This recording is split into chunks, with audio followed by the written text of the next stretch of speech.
Hello everyone, कैसे हैं आप लोग। उम्मीद कर रहा हूँ कि बहुत अच्छे होंगे और क्वालिटी की क्लास आप लोग एकदम प्रॉपर अच्छे से कर रहे होंगे, नोट्स आप लोग बना रहे होंगे।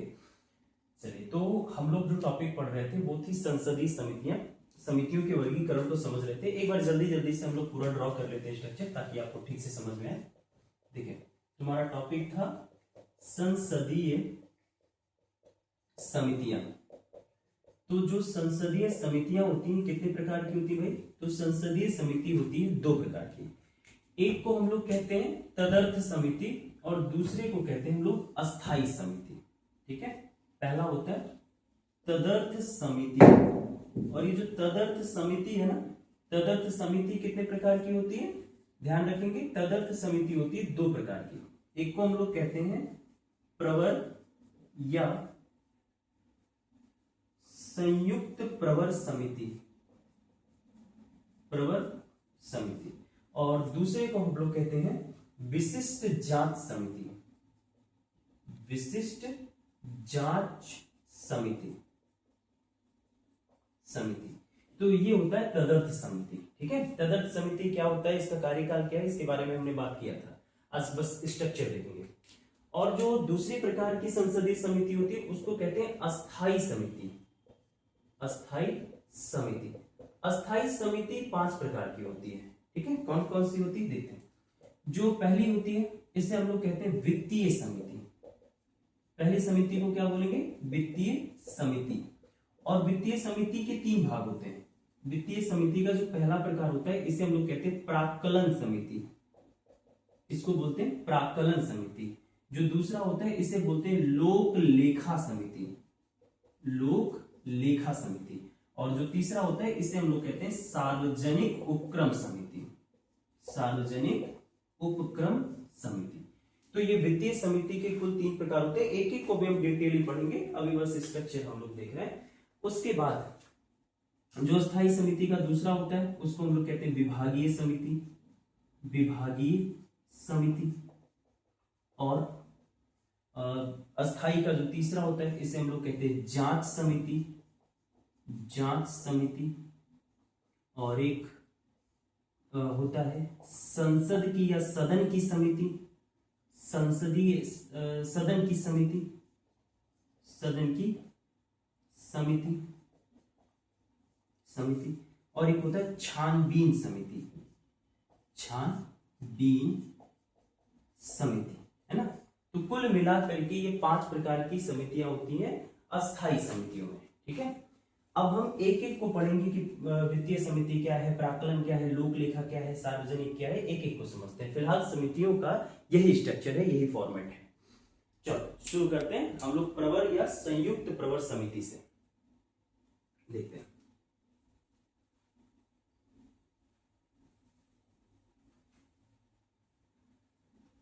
तो पहली समिति प्रवर समिति या संयुक्त प्रवर समिति, प्रवर या संयुक्त प्रवर समिति। देखिए, प्रवर या संयुक्त प्रवर समिति क्या होती है? देखिए, इसका काम क्या होता है? इसका काम होता है किसी विधेयक की जांच करना, किसी विधेयक की जांच करना। इसका क्या मतलब है?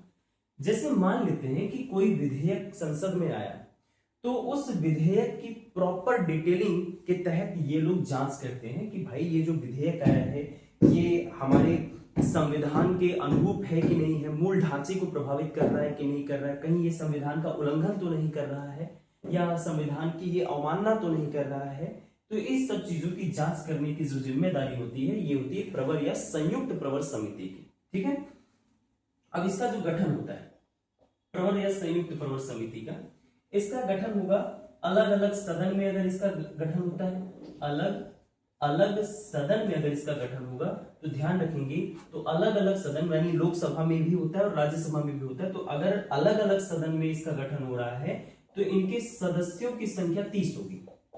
सदस्यों की जो संख्या होगी कितनी होगी? 30 रहेगी।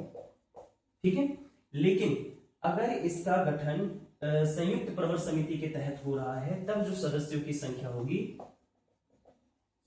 संयुक्त माने दोनों को मिला करके संयुक्त प्रवर समिति का अगर गठन हो रहा है, तब पूरे सदस्यों की जो संख्या होती है 45 होती है, जिसमें से राज्यसभा से 15 लोग होते हैं और लोकसभा से होते हैं 30 लोग, तब सदस्यों की संख्या इस तरीके से रहेगी। स्पष्ट हुआ? और ये जो समिति होती है विधेयक की जांच करके जो अपनी सलाह देगी, अब इस सलाह को जरा समझिए, क्या ये सलाह सदन के लिए बाध्यकारी होती है? तो ध्यान रखेंगे सलाह सदन के लिए बाध्यकारी नहीं होती है, केवल सलाहकारी होती है इनकी सलाह। तो क्या ये सलाह बाध्यकारी होगी? तो इनकी सलाह बाध्यकारी नहीं होती है। स्पष्ट हुआ? और ये जो रिपोर्ट देंगे अपना, इनके रिपोर्ट को कितने टाइम के लिए? तो ध्यान रखेंगे रिपोर्ट को 3 महीनों के अंदर पेश करना होगा, 3 महीनों के अंदर पेश करना होगा, या जितना समय ये बोलेंगे कि भाई साहब इतने समय में मुझे चाहिए, तो उतने समय के अंतर्गत पेश करना पड़ेगा, या कह सकते हैं हम 3 मंथ में पेश करना होगा, या दिए गए समय के अंदर, या दिए गए टाइम में, है ना, इसके अंतर्गत ही आपको अपना रिपोर्ट पेश करना पड़ेगा। स्पष्ट हुआ? ठीक है, तो ये होता है संयुक्त प्रवर समिति या प्रवर समिति। अब दूसरा हम लोग देखते हैं जिसे हम कहते हैं, अच्छा अभी ये तदर्थ समिति के प्रकार चल रहे हैं, ठीक है, तो तदर्थ समिति का ये पहला प्रकार है। इतनी बातें बहुत सफिशिएंट है आपके एग्जाम के लिए। दूसरी जो समिति होती है इसको हम लोग कहते हैं विशेष जांच समिति या विशिष्ट जांच समिति, विशेष जांच समिति। अब ये जो विशेष जांच समिति है इसका क्या काम है भैया? तो इसका काम होता है किसी विशेष मामले, जैसे कोई घोटाला हो गया तो घोटाले की जांच करना, है ना, तो हम लिख सकते हैं घोटाले या किसी विशेष मामले की जांच करने के लिए विशेष मामले की जांच करने के लिए इसको बनाया जाता है विशेष समिति को। ठीक है, विशेष समिति का जब गठन किया जाएगा तो इसका भी गठन अलग अलग हाउस में भी होता है और ज्वाइंट में भी होता है। तो अगर अलग अलग सदन में इनका गठन किया जाएगा, अलग अलग अगर सदन में इनका गठन किया जाएगा, तब ध्यान रखेंगे कि जो सदस्यों की संख्या होती है, सदस्यों की जो संख्या होती है ये रहती है 30, यानी लोकसभा में गठन किया गया तो लोकसभा के कितने सदस्य रहेंगे? 30 सदस्य रहेंगे। राज्यसभा में किया गया तो वहां कितने सदस्य लिए जाएंगे? इसके समिति के लिए 30 सदस्य लिए जाएंगे। स्पष्ट हुआ? अगली चीज देखेंगे कि अगर संयुक्त गठन हुआ इनका दोनों सदनों को मिला करके, तब ध्यान रखेंगे कि लोकसभा के लिए सदस्यों की संख्या 30 और राज्यसभा के लिए सदस्यों की संख्या 15 ली जाती है। ठीक है, तो ये होता है विशेष जांच समिति। स्पष्ट हुआ? अब हम लोग देखते हैं अस्थायी समितियों के प्रकार को।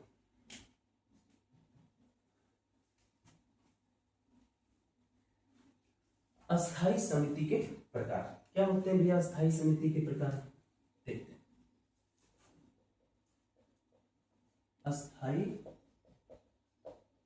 समिति के प्रकार या अस्थायी समिति है सर। अस्थायी समिति में अभी मैंने बताया कि जो पहली समिति होती है उसे कहते हैं आप सब वित्तीय समिति। पहली समिति को क्या कहते हैं हम लोग? वित्तीय समिति कहते हैं। अब ये जो वित्तीय समिति है, इस वित्तीय समिति के आपको अच्छे से मालूम है कि वित्तीय समिति कितने प्रकार के? 3 प्रकार के।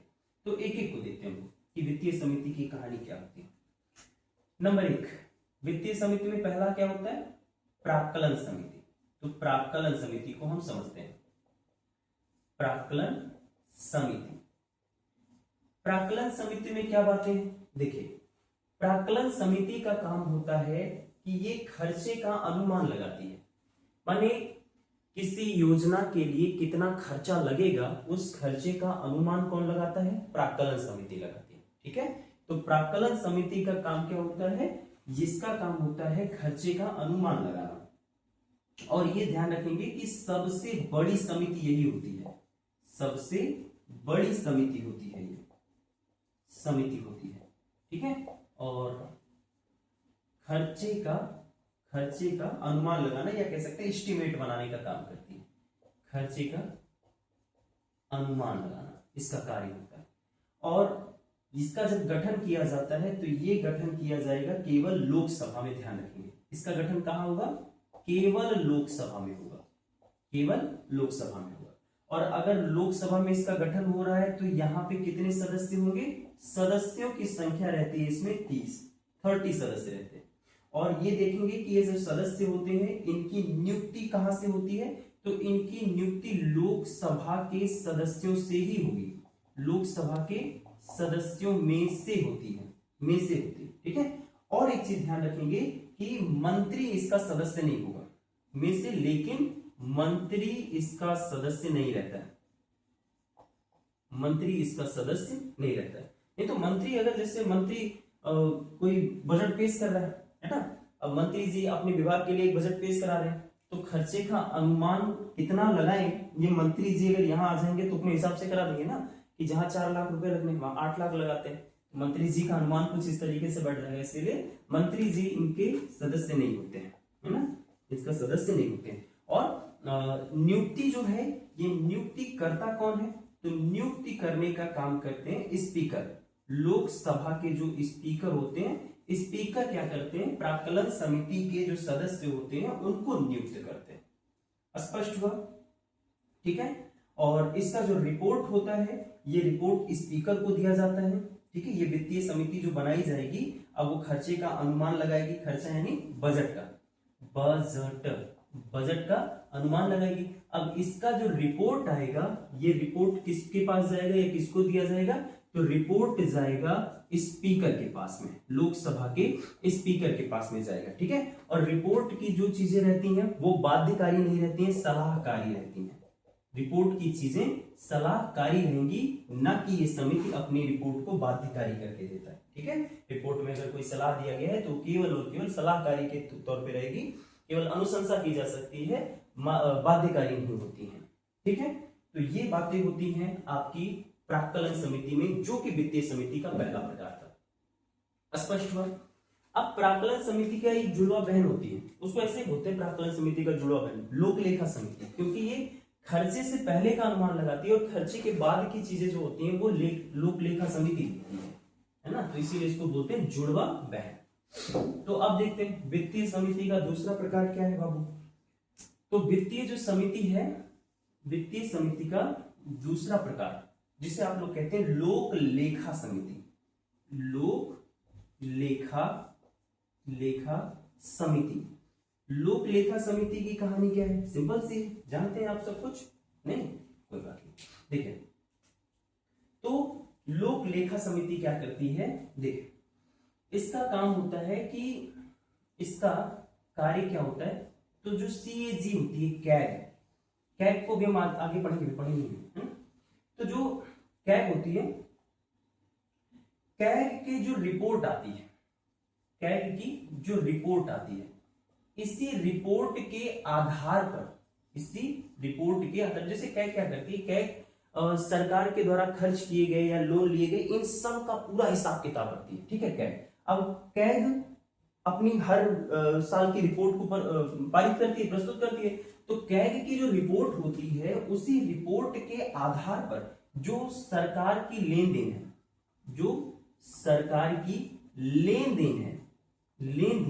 इसी लेन देन की जांच करती है, किसके बेसिस पे? कैग की रिपोर्ट के आधार पर, ठीक है। अब ये जांच कैसे करेगी? अच्छा, क्या क्या आधार लिए जाते हैं? तो इसके आधार में ध्यान रखेंगे, जैसे विनियोग लेखा होती है, इसके आधार क्या क्या है कैग की रिपोर्ट के? तो कैग के आधार होते हैं विनियोग लेखा या वित्त लेखा। जब हम कैग पढ़ेंगे ना तो ये सब टर्म ज्यादा बेहतर तरीके से समझ पाएंगे। या जो सार्वजनिक उपक्रम है, सार्वजनिक जो उपक्रम है, इन सभी के आधार पर ही सरकार की जो लेन देन होती है उसी की जांच कौन करता है? लोक लेखा समिति करती है। लोक लेखा समिति का जब गठन किया जाएगा तो गठन के लिए ध्यान रखेंगे कि इसके गठन में कुल 22 सदस्य होते हैं। कितने सदस्य लिए जाते हैं? 22 सदस्य लिए जाते हैं, जिसमें से 15 सदस्य रहते हैं लोकसभा के और 7 सदस्य रहते हैं राज्यसभा के, ठीक है। 15 सदस्य कहां से रहेंगे? लोकसभा से, और 7 सदस्य इसके रहते हैं राज्यसभा से। और इसका जो अध्यक्ष होता है, स्पीकर, इसका अध्यक्ष कौन होगा? तो इस समिति का अध्यक्ष होता है स्पीकर। ठीक है, इसके अध्यक्ष होते हैं स्पीकर। और ध्यान रखेंगे कि ये जो चुने जाते हैं स्पीकर द्वारा ये चुने जाते हैं और कहां से चुने जाएंगे? विपक्ष से। ठीक है, विपक्ष से। तो लोक लेखा समिति का जो अध्यक्ष होगा ये स्पीकर द्वारा नियुक्त किया जाएगा। और कहां से नियुक्त किया जाएगा? ये किया जाएगा विपक्ष से। इतनी बातें स्पष्ट है।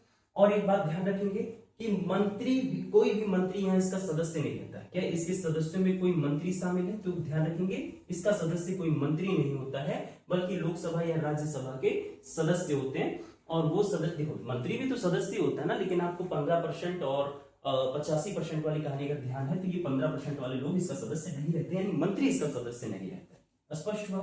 ठीक है, तो ये होता है लोक लेखा समिति। लोक लेखा समिति खर्चे के बाद की सारी चीजों की जांच करता है। और जो इससे पहले आपने प्राक्कलन समिति पढ़ा, उसमें कितना खर्चा बनेगा, कितना खर्चा होगा, इसकी जांच करता है। तो इसीलिए दोनों को हम लोग जुड़वा बहने कहते हैं। ठीक है, तो वित्तीय समिति का ये दूसरा प्रकार हुआ। अब देखते हैं तीसरा प्रकार, जिसे हम लोग कहते हैं सार्वजनिक उपक्रम। सार्वजनिक उपक्रम। सार्वजनिक उपक्रम में क्या होता है? तीसरा प्रकार है वित्तीय समिति का। तो देखिए, इसका काम है सार्वजनिक उपक्रम की जांच करना एवं उसका संचालन करना। जो सार्वजनिक उपक्रम होते हैं, सार्वजनिक उपक्रम का मतलब समझ में आता है, जो पब्लिक सेक्टर के लिए जो काम किए जाते हैं भाई। तो सार्वजनिक जो उपक्रम होते हैं, उपक्रम है, इसी उपक्रम की जांच करना तथा इसका संचालन करना। सार्वजनिक उपक्रम की जांच करना तथा इसका संचालन करना इसका काम है। और इसमें जो सदस्यों की संख्या होती है वही रहती है 22 लोगों की, जिसमें से लोकसभा से कितने लोग रहते हैं? 15 लोग रहते हैं। राज्यसभा से 7 लोग रहते हैं। ठीक है, और इसका जो अध्यक्ष चुना जाएगा, इसका अध्यक्ष चुना जाता है स्पीकर के द्वारा। स्पीकर के द्वारा इसका अध्यक्ष नियुक्त किया जाता है। तो ये होता है सार्वजनिक उपक्रम की बातें। देखो और डेप्थ में जा सकते हैं, पर जरूरी नहीं है ना, इतना हमारे लिए काफी है। इतने से एग्जाम में हम चीजें डील कर पाएंगे। तो और गहराई में कूदने का क्या मतलब है, क्योंकि और भी तो सिलेबस है, एक ही चीज थोड़ी पढ़ना है। वैसे आपके नॉलेज के लिए बता दूं, 2 से 3 दिनों के अंदर हम लोग इंडियन ज्योग्राफी भी शुरू कर रहे हैं। तो इंडियन ज्योग्राफी भी इसके साथ कंटिन्यू हो जाएगा। अच्छा, तो ये हो गई अस्थायी समिति की पहली समिति, जिसे कहते हैं वित्तीय समिति, ये समाप्त हुई। उसके बाद अब देखते हैं दूसरी समिति, जिसे हम लोग क्या कहते हैं? विभागीय समिति। तो विभागीय समिति को समझते हैं। विभागीय समिति में क्या होता है? देखिए, जो विभागीय समिति होती है ना, इसमें कुल सदस्यों की संख्या 31 होती है। विभागीय समिति, ये इसका दूसरा प्रकार है, विभागीय समिति। तो इसमें कितने सदस्य लगते हैं? तो इसमें सदस्यों की जो संख्या होती है, ये होती है 31, जिसमें लोकसभा से चुने जाते हैं 21 सदस्य और राज्यसभा के रहते हैं इसमें से 10 सदस्य। ठीक है, ये इसकी सदस्यों की संख्या है। वर्तमान में जो विभागीय समिति है, इसकी संख्या 24। वर्तमान में इनकी संख्या कितनी है? 24 है। ठीक है, कौन कौन से विभाग? जैसे होता है ना, विद्युत विभाग हो गया, विद्युत विभाग है, या स्वास्थ्य विभाग है, ये सारी चीजें है ना, यही विभागीय समितियों के अंतर्गत ये बनते हैं। और इनका काम क्या होता है? ये अपने अपने विभाग की बजट की मांग करती है, अपने अपने विभाग के लिए बजट की मांग करते हैं। ठीक है, बजट की मांग करते हैं। जैसे स्वास्थ्य विभाग या पर्यावरण विभाग है, तो ये सब लोग अपने अपने बजट की, अपने अपने विभाग के लिए बजट की मांग करते हैं। तो ये होती विभागीय समिति। विभागीय समिति समझ में आ गया? ठीक है, अब इसके बाद देखते हैं हम लोग अगली समिति, अस्थायी समिति की, जिसे कहते हैं जांच समिति। जांच समिति भी थोड़ी सी बड़ी समिति है। अच्छा, जांच समिति से कुछ क्वेश्चन पेपर में आए हुए, प्री में आए हुए है ना, और वो हम सब देखेंगे जब क्वेश्चन देखेंगे तब, 2-4 दिन में देखेंगे। तो तीसरी अस्थायी समिति क्या होती है भैया? जांच समिति। जांच समिति कितने प्रकार की होगी, तो ध्यान रखेंगे जांच समिति होती है 3 प्रकार की। जांच समिति कितने प्रकार की, 3 प्रकार की। कौन कौन सी, भाई रिकॉर्डिंग चल तो रही है ना, बीच बीच में ना 1-2 बार बंद हो गया है तो इसीलिए देखना पड़ता है। तो जांच समिति में पहला होता है, इसको कहते हैं विशेषाधिकार समिति। इसको क्या बोलते हैं, विशेषाधिकार समिति। और जांच समिति का जो दूसरा होता है इसे कहते हैं याचिका समिति। याचिका समिति। और जांच समिति का जो तीसरा होता है इसे कहते हैं आचार समिति। आचार समिति। तो ये हो गए कुल इसके 3 प्रकार की समिति। आचार समिति, आचार, ठीक है, आचार समिति। ठीक, अब एक एक को समझते हैं। आचार समिति, विशेषाधिकार समिति या याचिका समिति क्या होती है। देखो, विशेषाधिकार समिति क्यों बनाई गई है, ये इसलिए बनाई गई है ताकि जो सदस्य होते हैं सदन के, उनके अधिकारों का हनन ना हो। ठीक है, इस तो कहेंगे हम लोग सदस्यों के अधिकारों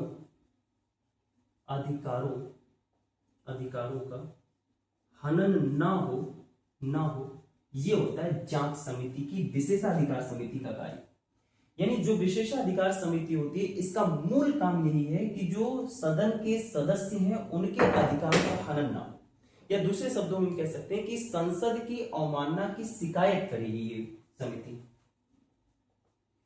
इसके साथ साथ दूसरा काम ये क्या करती है विशेषाधिकार समिति, सदन की अवमानना की शिकायत, ये होता है विशेषाधिकार समिति का। स्पष्ट हुआ। विशेषाधिकार समिति की काम क्या है कि जो सदस्य हैं उनके अधिकारों का हनन ना हो, और संसद की जो अवमानना है उस अवमानना की शिकायत करना इस विशेषाधिकार समिति का कार्य होता है। ठीक है, याचिका समिति क्या होती है, जो जनता के द्वारा याचिकाएं भेजी जाती हैं। आप लोग याचिका शब्द को समझ पा रहे हैं, तो जो जनता के द्वारा याचिकाएं भेजी जाती है उन याचिकाओं की जांच करना। जनता द्वारा भेजी गई जो याचिका होती है इस याचिका की जांच करना, इस याचिका की जांच करना याचिका समिति का कार्य होता है। ठीक है, और अच्छा ओवरऑल इसमें जो जांच समिति में सदस्य रहते हैं, कुल इसमें जांच समिति में सदस्यों की संख्या होती है 25, जिसमें से लोकसभा से रहते हैं 15 सदस्य और राज्यसभा से रहते हैं 10 सदस्य। ये ध्यान रखेंगे, जांच समिति की कुल सदस्यों की संख्या 25 होगी, लोकसभा से कितने रहेंगे 15, राज्यसभा से कितने रहते हैं 10 सदस्य रहते हैं। स्पष्ट हुआ। अब देखो आचार समिति क्या होती है, तो आचार समिति जो होती है ये सदन में आचार संहिता लागू करने का कार्य करती है ना। सदन में आचार संहिता को लागू करने का काम करती है, तो लागू करने का कार्य करती है। ठीक है, आचार समिति का काम क्या है, सदन में आचार संहिता लागू करने का काम। अच्छा ये भी ध्यान रखेंगे, सबसे पहले इसी से क्वेश्चन आया था, ये पहले तदर्थ समिति का हिस्सा हुआ करती थी। ठीक है, आचार समिति जो थी ये पहले तदर्थ समिति थी, लेकिन 2000 में कौन सी समिति हुआ करती थी, तदर्थ समिति हुआ करती थी, लेकिन 2015 में चेंज करके ये कौन सी समिति बन गई, अस्थाई समिति बन गई है। ठीक है, ये क्वेश्चन आया था, ये ध्यान रखेंगे। और इसके जो सदस्य होते हैं ये अध्यक्ष द्वारा नामित लोग रहते हैं। इसके सदस्य कौन रहते हैं, तो इसके सदस्य रहते हैं अध्यक्ष द्वारा नॉमिनेटेड लोग, यानी नामित सदस्य। ठीक है, यही क्वेश्चन प्री में आया हुआ था, आई थिंक 2023-24 में कभी में आया था, ध्यान नहीं उतना, पर करेंगे तो देख लेंगे।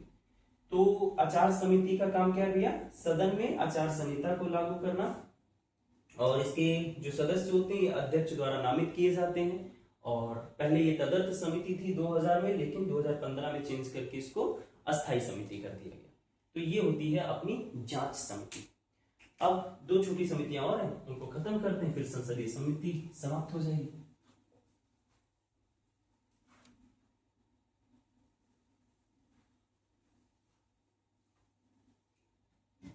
देखिए अगली समिति है संसद की समितियां, है ना।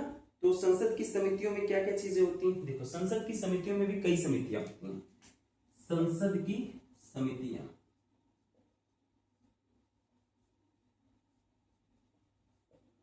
संसद की या सदन की समितियां, देखते हैं संसद की समितियां कौन कौन सी होती हैं। ठीक है, तो सदन ज्यादा ठीक है ना, सदन की समितियां। तो सदन की समितियों में कौन कौन आते हैं, तो सदन की समिति का पहला हिस्सा होता है जिसे हम लोग कहते हैं नियम समिति। ठीक है, नियम समिति, नियम समिति एक समिति हो जाती है। दूसरी समिति होती है सदस्यों की अनुपस्थिति पर समिति, सदस्यों की अनुपस्थिति पर समिति।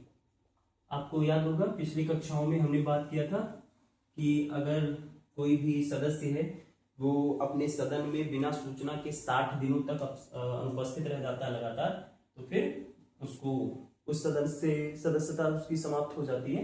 ये वही चीज है कि सदस्यों की अनुपस्थिति पर एक समिति बनती है, ये वो है। अब अगली होती है कार्य मंत्रणा समिति, कार्य मंत्रणा समिति, मंत्रणा समिति। तो कुल मिलाकर के ये समितियों की संख्या कितनी हो गई है, 3 हो गई है। ठीक है, तो सदन की कितनी समितियां, 3 समितियां। और जो पहला है नियम समिति, नियम समिति क्या करती है, तो ये सदन की प्रक्रिया की समीक्षा करती है। इसका कार्य क्या है, सदन की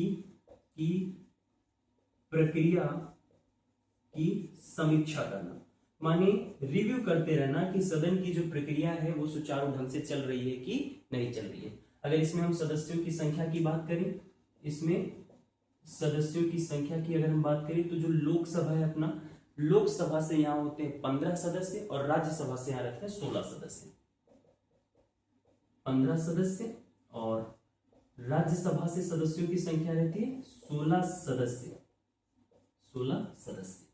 तो ये होती है नियम समिति, स्पष्ट हुआ।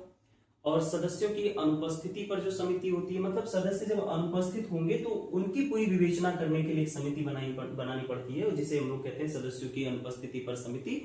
और ये बनती है राज्य लोकसभा में, और यहाँ पे जो सदस्यों की संख्या होती है ये रहती है 15। लोकसभा में यहाँ पे सदस्यों की संख्या कितनी रहती है, 15 रहती है। और जो कार्य मंत्रणा समिति होती है, इसमें लोकसभा में सदस्यों की संख्या रहती है 15 और राज्यसभा में सदस्यों की जो संख्या रहती है ये रहती है 10। ठीक है, स्पष्ट हुआ। और ये कार्य मंत्रणा समिति क्या करती है, तो ये सदन में हर दिन के कार्यों की विवेचना करती है, मतलब कि दिन का जो कार्यक्रम होगा, दिन के कार्यक्रम का ये निर्धारण करती है कि निर्धारण कि सदन में आज कौन कौन से कार्य होंगे, वो उसकी जिम्मेदारी इसकी होती है। ठीक है, तो ये होती है संसद की या सदन की समितियां।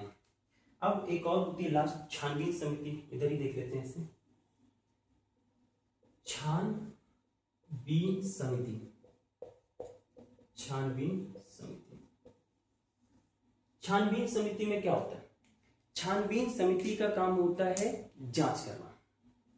इसका काम क्या होता है, जांच करना। किसकी जांच करना भैया, तो मंत्री जी जो होते हैं, मंत्री जो आश्वासन दे देते हैं, मंत्री के द्वारा दिए गए आश्वासन की जांच करते हैं। जैसे मंत्री जी अपने भाषण में बोल देते हैं ना कि भैया अगले आने वाले 2 सालों में हम गरीबी हटा देंगे, अगले आने वाले 2 सालों में हम ये योजनाएं लेकर के आएंगे, ये लाभ की चीजें लेकर के आएंगे।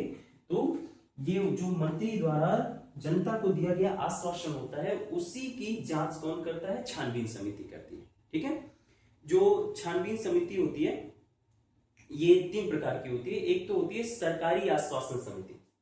इसकी एक समिति कौन सी होती है, सरकारी आश्वासन समिति, आश्वासन समिति एक ये होती है।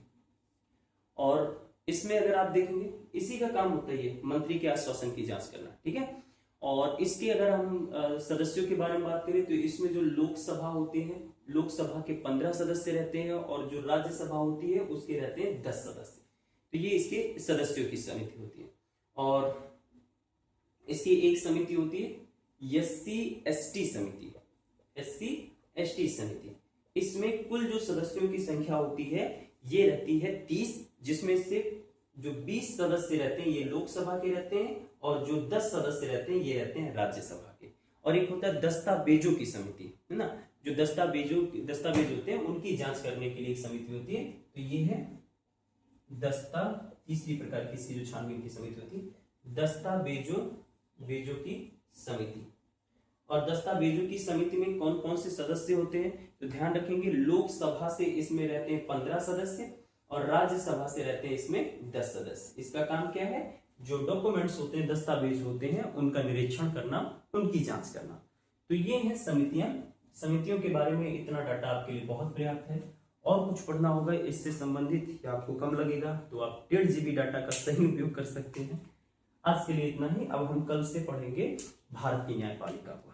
ठीक है।